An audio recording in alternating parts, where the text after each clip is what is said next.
Given that's very interesting that you're describing that you're seeing this as fitting the definition of a framework of a revolution, which you're then also saying other analysts and diplomats are not catching that, and so the analysis and the response they're making is perhaps misinformed or incorrect in understanding it. That's a. I think if I may interrupt you, I think it's less analysts. I think most analysts now, if they're serious analysts, right?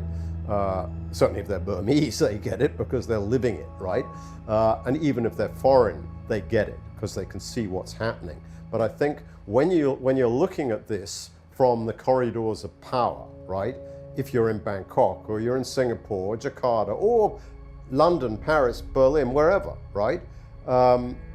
There is an instinctive reluctance to accept the fact that this is a revolution which cannot be contained and resolved by rational negotiations between elite groups.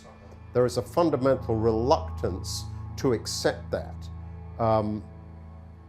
I think it's essentially subconscious that these sort of things can be sorted out if there is enough goodwill, rationality, etc., which is where the famous 5-point consensus came from in April of 2021 in Jakarta. That mindset, and admittedly that was early on in the game, so there might have been a more realistic hope even then of basically containing this thing and shutting it down. There wasn't that level of awareness, which there certainly is now, that this is a revolutionary process which cannot be shut down, right?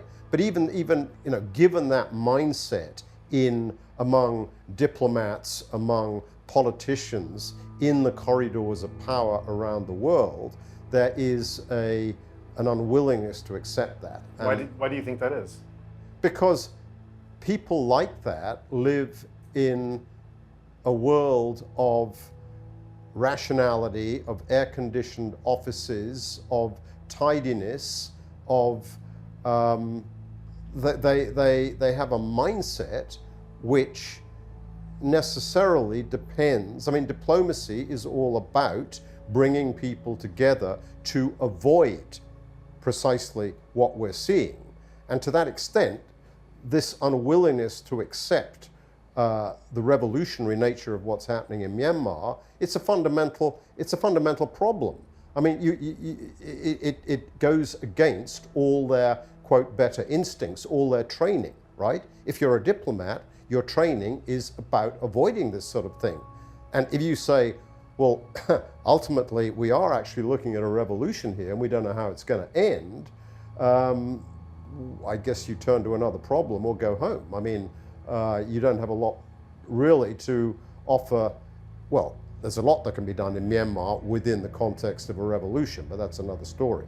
But in terms of the big picture, how do we as the international community, as international diplomats, how do we resolve this? How do we put it back in the box? That's pretty much